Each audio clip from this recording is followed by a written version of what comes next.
So ayun, cancel yung karera. So ito guys, cleanse muna tayo.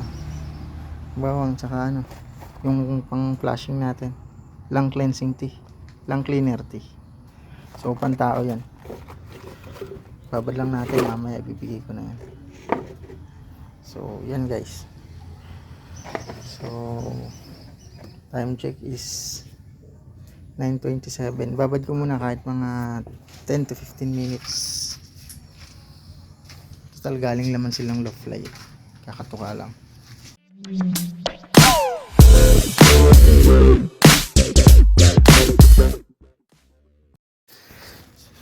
So good day nga mga idol.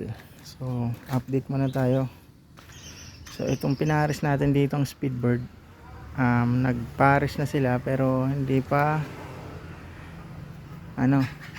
tumitira tong lalaki. Kanay upo lang, oh.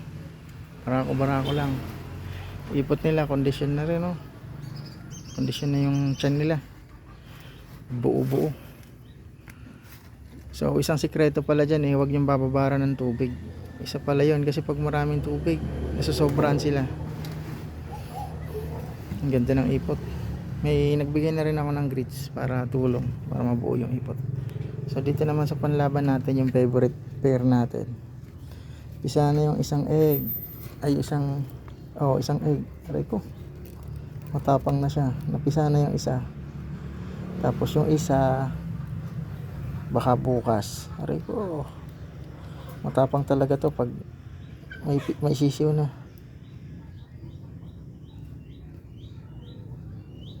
Aray ko. Aray. Parang kinukurot eh. So wala pang update sa karera guys. Standby lang daw kasi inaayos pa yung permit. Sakto kasi na-expire yung permit. So sa ngayon tenga muna sila yung panlaban natin. So yung kay Sir Alarcon, yung nasa taas yung panlaban natin. So sa ngayon stock muna sila. Galing sila ng low fly kanina. Tapos yun, magpa-flashing tayo para habang naghihintay ng permit, malinis na natin yung katawan nila at na-condition na natin. So yung pang cleansing ilagay ko na lang dun sa description. Sa Shopee ko lang nabili. Ginamit ko 2 season na. So nakapagpa-Tacloban tayo last year. Di lang sinuwerte sa San Ricardo. Pero goods pa rin yan kasi hard race talaga yan. Isa lang nag-clock. So yun guys, ito yung pang cleansing natin. So dito, so madami pa yan kasi ano lang naman akong gumamit yan tuwing tingin ko kailangan nila. Yung pang cleansing kasi para yung lungs nila malakas. Alam kong hinihingal sila, yun, cleanse ulit natin. Lagyan ng cod liver oil yung pagkain. Yung cod liver oil naman may omega 3 yun sa puso naman nila para hindi sila hapo masyado pag lumilipad. So yun na guys, search nyo na lang yung mga benefits nyan. Ito cleansing, natural to sa lungs. Pag malakas yung lungs, mas malakas yung ibon sa lipad. Yung omega 3 yung cod liver oil naman, benefits nun sa puso saka sa brain development. So yun lang guys. Ito, kasama to minsan, sinasabay ko, na alternate ko. Flashing sa ito kasi sa upper, ito naman sa intestine nila, saka pang ng mga bad bacteria. After nito, ito na pang natin,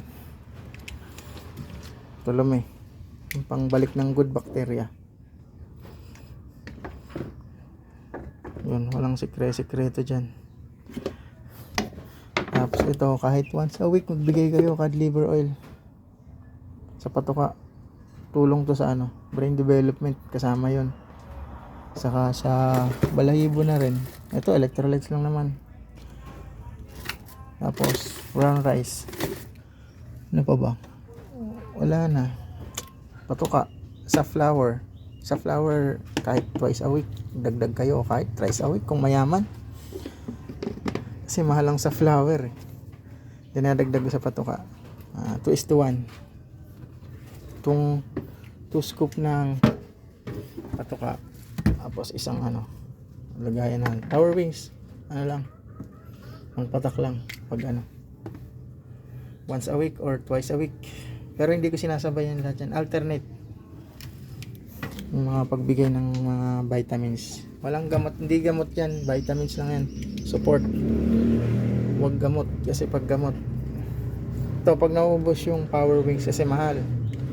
Ito. Pag walang derby. Ito lang. Maraming bigay. Pero kasi malakas to. Masusunog agad ang ibon pag ito binigay nyo lagi. Pero pag pang recover lang kung kailangan ng ibon. Pero pag malakas ang ibon, kahit wag na. Ito, kahit wag na, kung malakas talaga ibon, hindi hinihingal. Pero imposibleng hindi hingalin. Lalo kung naglalayo na yung training.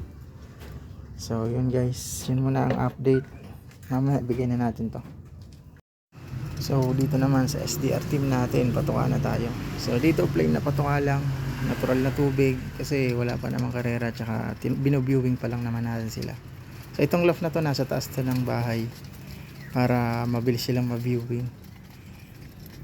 So, lalakas nilang kumain. Minsan, nahaluan ko yung tubig nila ng electrolytes pag sobrang init. Pag hingal sila. Di ko pa sila pina-flashing kasi, pa naman, di ko pa sila pinapalipad eh. So, bago sila paliparin, siguro mga once, 1 week before na mag-fly sila, flashing ko na sila and ipurga. Para kondisyon. So, ang lakas kumain. So, yun lang muna guys ang update sa ngayon. Bali ang pang-south natin ngayon is 6. Mayroon pang 2 isusuksok. So, late na nga yung 2 pero sana kayanin pa.